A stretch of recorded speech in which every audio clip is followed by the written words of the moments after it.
Igbo bụ Igbo, ekene m unu. Abụ m Maazị Obinwoye, onye ji omenigbo wee mara.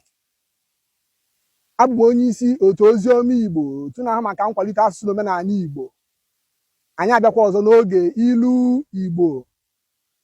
Na nke taa, ihe anyị ji mere isiokwu bụ ofu osisi anaghị eme ọhịa. Ofu osisi anaghị eme ọhịa. Anyị sị ka anyị kọwaa ya. Anyị asị na mmadụ anaghị ebiso nya ozuoro onwe ya oke. Mmadụ na-adabere n'ibe ya. Ọnya bụ ofu osisi anaghị eme ọhịa. Anyị sị ya ka anyị tụgharịa ya n'oyibo. Ka anyị tụgharịa ya n'oyibo. Anyị agaghị asị one tree does not make a forest. Dona ije na akwụkwọ dịgasị aṅaa etu ndị Igbo si tụgharịa sị gị na African Proverb esetu a nkwuo ya, mana ọ dịghị standard. Ofu osisi anaghị eme ọhịa.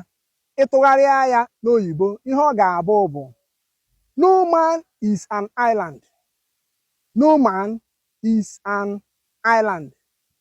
Onyenwa bụ ntụgharịa. That is the translation. We will now come to the interpretation. We will say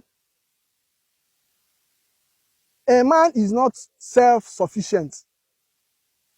A man is not self-sufficient. That human beings are always depending on one another. That is the interpretation. Ya bụ ofu osisi anaghị eme ọhịa. No man is an island. Ụbọchị ọzọ anyị ga-ewetakwara unu ọzọ. Ngwa tinyere m aka n'akara ịhụnanya, tinyekwa okwu na ngalaba okwu, tụsakwa ozi a ma sonyekwe m. Please like, comment, share and follow. Daalụnụ.